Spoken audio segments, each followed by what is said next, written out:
Hey you guys, and welcome back to my channel. This is Bree from With Love Bree, and today I wanted to go ahead and continue on with the Polka Dot Party Dear Lizzie paper pad.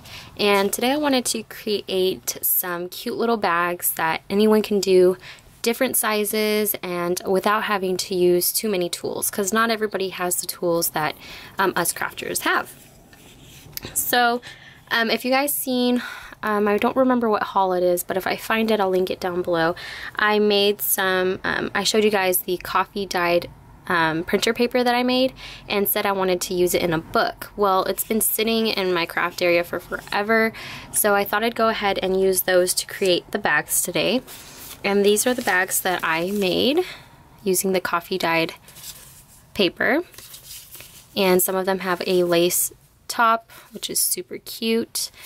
And it just looks like this, and I sewed the bottom of the bag, and it just opens up like this.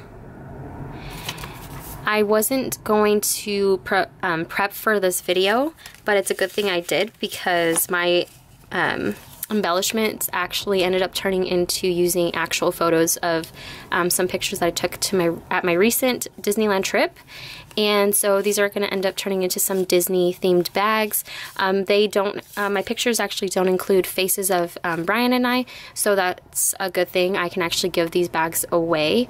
But I'm going to go ahead and first show you the process on how to make these super simple bags.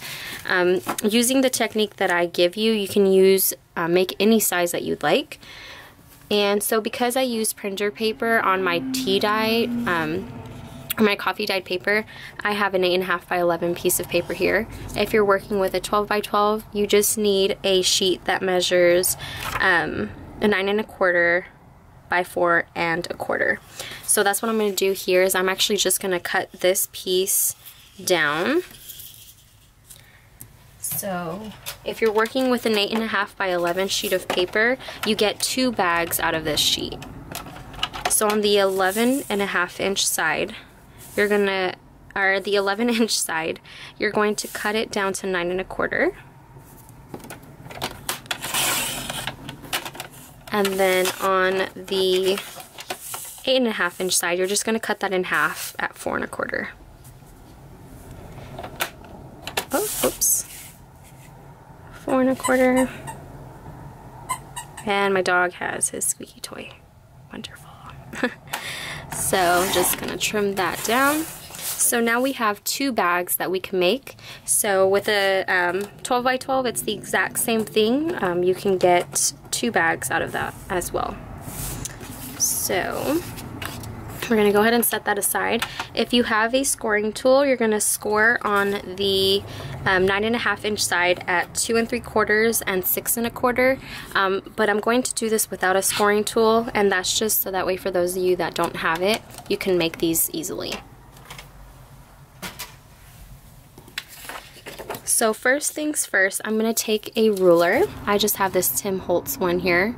And what I'm going to do is take a pencil, and those measurements that I gave for the scoring board, you're going to do the same thing. And I'll make sure to put that on the screen so you guys can see that. So again, it's 2 3/4 and 6 1/4. So that's it for measuring. And doing this with your ruler, you're creating a template, and you won't need to use the ruler anymore if you want to create more than one bag. Again, like I said, you can do different sizes. So if you want a taller bag, you can definitely just use the same scoring lines, just make your paper taller.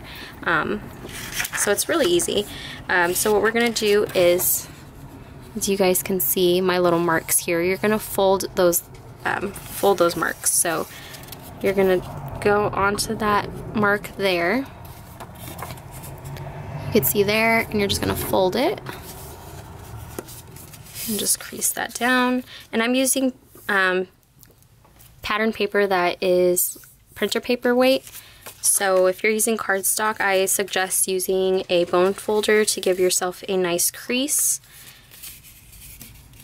And so there's the other line, and we're just gonna fold that as well and just crease it down. So now we have this. So it's like a trifold, but you just want one side to be longer than the other.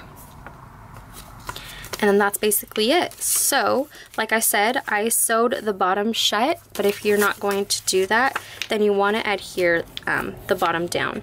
So what I'm going to do is, on the left side, I'm just going to use my glue stick, and I actually left this open. Hopefully it's not dried out. So on the left flap, I'm going to, it's a little dried. Put some glue on there on the left side, and I'm going to shut that closed here, and then I'm going to throw this glue away because it's old. I don't know why I forgot to close that. And then I'll just take another glue stick here, and I'm going to go ahead and shut this down here. So as you can tell, the pattern, there's about like about a ½ inch open here. You don't want to glue anything on there, so when you put your adhesive, just make sure you avoid putting any glue towards there. I'll show you what I mean. So as you can see where it's glossy, I left this spot empty, and that's just because it's going to touch here, and I don't want that to get adhered shut. I hope that makes sense. So I'm just going to fold that down. And then that creates the bag. Super simple, and you can make different sizes. It's basically a trifold. If you guys made brochures back in elementary school, which I've done before, it's basically that, but this time you're just offsetting it just so you can get that bag effect. So that's it for the bag. I have this one here that I haven't shut yet.